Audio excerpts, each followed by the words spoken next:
Good afternoon. My name is Erica, and I'm the Family Ministries Director at Great Commission Community Church. I'm excited to be joining you for our afternoon Lent Devotional. We've been going through the book of Mark, and I'm going to be reading to you from Mark 16, starting at verse 66. Peter, meanwhile, this is right after Jesus has been arrested. Peter, meanwhile, was below in the courtyard. One of the high priest's servant girls came up and saw him warming himself by the fire. She looked closely at him and said, "You were with Jesus, the Nazarene, weren't you?" "I don't know what on earth you're talking about," replied Peter. He went outside into the forecourt, and the cock crowed. The servant girl saw him and once more began to say to the bystanders, "This man is one of them." But Peter denied it. A little while later, the bystanders said again to Peter, "You really are one of them, aren't you? You're a Galilean." At that he began to curse and swear, "I don't know this man you're talking about." And immediately the cock crowed again for the second time. Then Peter remembered the words that Jesus had said to him, "Before the cock crows twice, you will renounce me 3 times." And he burst into tears. This is kind of a sad, low point for Peter. Maybe you resonate with the part that says, "and then he burst into tears."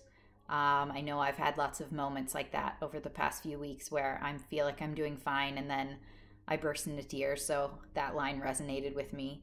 But I want to actually read to you one more verse that's from Luke, and it's from when they're at the Last Supper. So we're like going back in time, and Jesus is telling Peter that this is going to happen later that night. And so Jesus says, he's talking about Satan is asking to test you in this. And Jesus says, "But I prayed for you. I prayed that you wouldn't run out of faith. And when you turn back again, you must give strength to your brothers."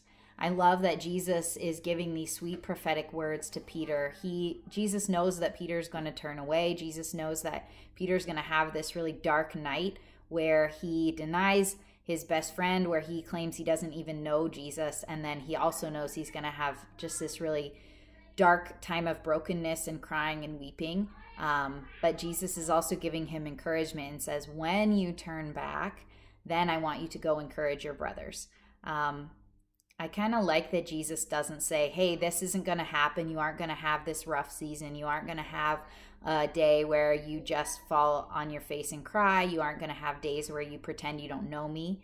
I think Jesus is really real with us and knows that we're all going to have those moments where we act like we don't know Jesus, where we pretend we're not following him, or we just betray him, or maybe just even moments where we do believe in Jesus, but we've run out of faith and we're just on our face weeping, and that's kind of all we're bringing to the table.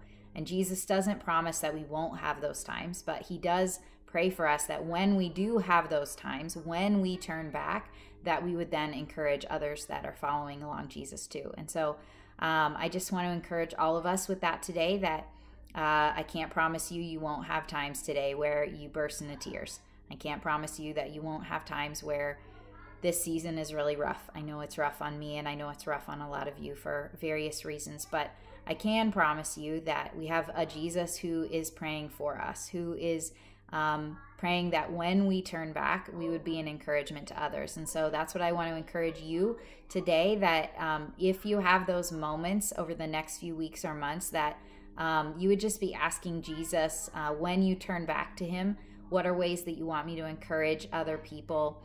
Whether it's my neighbors or my friends or my family, who do you want me to encourage in their season of struggle or hardship or pain? So that's the word I want to give you guys today. I hope you're having a great day, and it's been great sharing this time with you. Bye.